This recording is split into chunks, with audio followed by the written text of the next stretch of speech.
orang memandang kami sebagai hamba-hamba Kristus yang kepadanya dipercayakan rahasia Allah, yang akhirnya dituntut dari pelayan-pelayan yang demikian ialah bahwa mereka ternyata dapat dipercayai.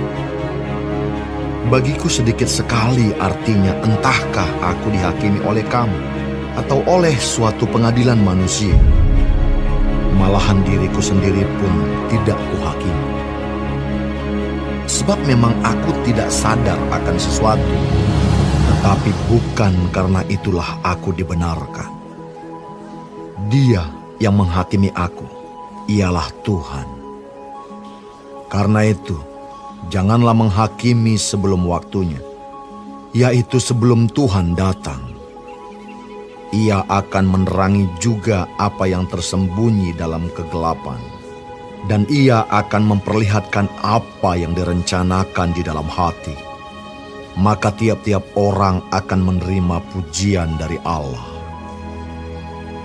Saudara-saudara, kata-kata ini aku kenakan pada diriku sendiri dan pada Apolos, karena kamu, supaya dari teladan kami kamu belajar apakah artinya ungkapan.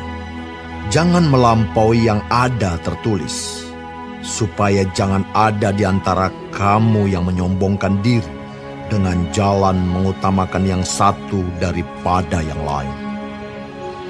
Sebab siapakah yang menganggap engkau begitu penting? Dan apakah yang engkau punyai yang tidak engkau terima? Dan jika engkau memang menerimanya, mengapakah engkau memegahkan diri seolah-olah engkau tidak menerimanya?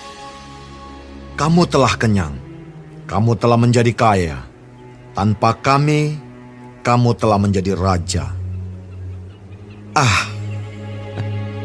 Alangkah baiknya kalau benar demikian, bahwa kamu telah menjadi raja, sehingga kami pun turut menjadi raja dengan kamu.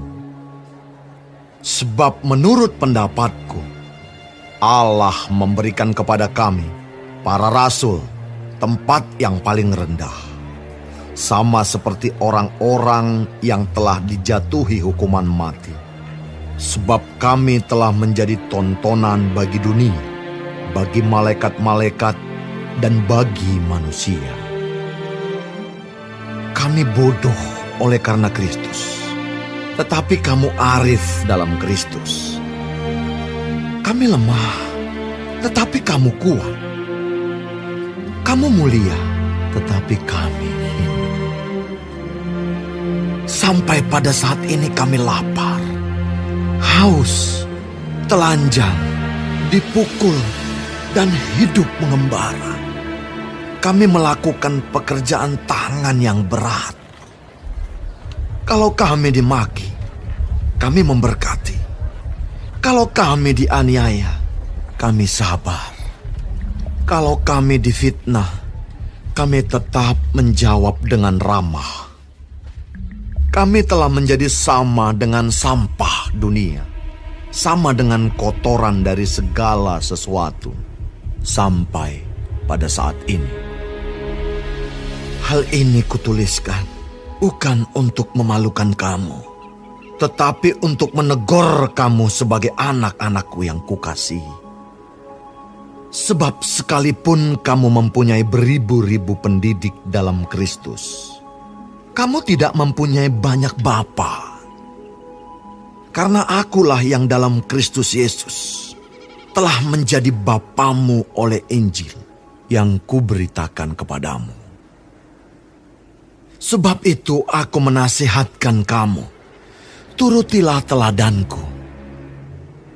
Justru itulah sebabnya aku mengirimkan kepadamu Timotius, yang adalah anakku yang kekasih dan yang setia dalam Tuhan.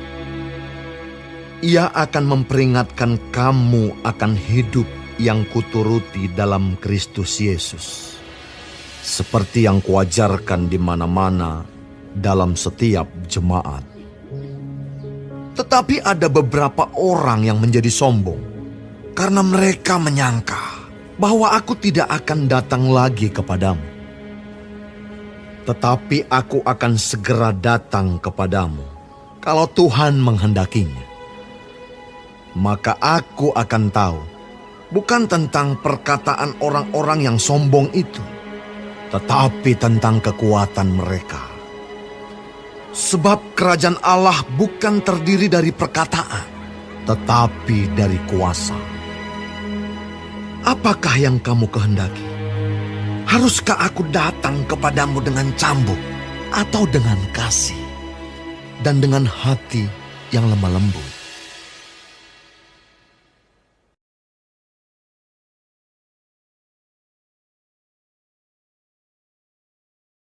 Shalom saudara-saudaraku yang kekasih di dalam Tuhan Yesus Kristus. Puji Tuhan, haleluya, kalau kita masih diberi kesempatan hidup hari ini dan dapat mempelajari firman Tuhan dari kitab 1 Korintus 4. Tuhan Yesus memberkati. Perikop yang pertama adalah Tuhan adalah satu-satunya hakim. Saudara-saudaraku yang kekasih, jemaat Korintus sedang terpecah belah. Mereka berkelompok-kelompok sesuai dengan pemimpin rohani favorit mereka. Paulus dengan jelas, dengan tegas mengkoreksi keadaan ini. Mereka harus tahu bahwa pemimpin-pemimpin rohani sebenarnya adalah hambanya Tuhan. Mereka manusia biasa yang dipercaya oleh Tuhan. Tentu seorang hamba Tuhan yang benar harus berintegritas. Apa yang mereka katakan itu yang mereka lakukan, bukan seorang munafik atau pura-pura baik. Ya. Paulus berpendapat bahwa seorang hamba Tuhan harus sungguh-sungguh mengerti bahwa yang menilai dia adalah Tuhan sendiri. Ya, maka puji-pujian yang benar harus datang dari Tuhan. Sebab itu para hamba Tuhan harus menjadi orang yang sadar diri. Karena pada waktunya Tuhan semua pekerjaan akan diuji dengan api. Jika tidak terbakar, hangus atau hilang, maka ada upah yang besar. Tetapi Tuhan yang mengetahui segala sesuatunya. Kalau pekerjaan itu tidak didasari oleh motivasi yang benar, pengabdian kepada Tuhan, maka semuanya itu akan menjadi sia-sia, tidak mendapat upah. Dan sebagai orang-orang percaya, tugas kita adalah mendukung, mendoakan hamba-hamba Tuhan, bukan menghakimi. Sebab Tuhanlah yang menjadi pemimpin hamba-hambanya. Kita doakan, kita sungguh-sungguh doakan supaya hamba-hamba Tuhan ini berintegritas. Ya, pelajaran bagi kita bahwa jangan ada memfavoritkan orang. Terkutuklah orang yang mengandalkan manusia, tetapi diberkatilah orang yang sungguh-sungguh mengandalkan Tuhan. Ya, dan sebagai hamba Tuhan kita harus menjaga integritas supaya nama Tuhan dipermuliakan. Selanjutnya mengenai rendahkanlah dirimu. Paulus mengajarkan jemaat Tuhan bagaimana sikap kepada hamba-hamba Tuhan, ya. Apa yang harus dilakukan? Ya. Paulus mengingatkan itu bahwa tidak boleh sombong, harus rendah hati. Ya. Dalam pelayanan harus rendah hati. Ya. Jangan menganggap diri hebat dan penting. Karena sifat sombong disebabkan mungkin banyak talenta, kepercayaan, karunia, hikmat, kekayaan. Itu adalah awal mula kejatuhan seseorang. Paulus menasehatkan agar jemaat Tuhan, hamba-hamba Tuhan belajar merendahkan diri, mengikuti teladannya, karena Paulus sudah mengikuti teladan Kristus. Ya. Bahkan Paulus mengatakan bahwa posisi sebagai rasul, pemberita Injil, pembuka pelayanan di tempat-tempat yang terpencil, ya, adalah tempat yang paling rendah, tidak dihargai, tidak dihormati, bahkan harus keluar uang sendiri, bahkan siap untuk dipenjara dan mati. Ya. Jadi mari kita bersyukur kalau kita dapat kesempatan hidup jadi anak Tuhan dan boleh melayani Tuhan. Merendahkan diri karena semua yang baik itu anugerah Tuhan. Mari kita meneladani sikap Yesus Kristus Tuhan kita, bahwa jika ingin menjadi besar, kita harus menjadi hamba bagi semuanya. Markus 10 ayat 43 sampai 44. Bahkan Tuhan Yesus memberi contoh. Ia telah mengambil tempat yang paling hina, disalib, ya, bagi dosa kita orang yang mau percaya.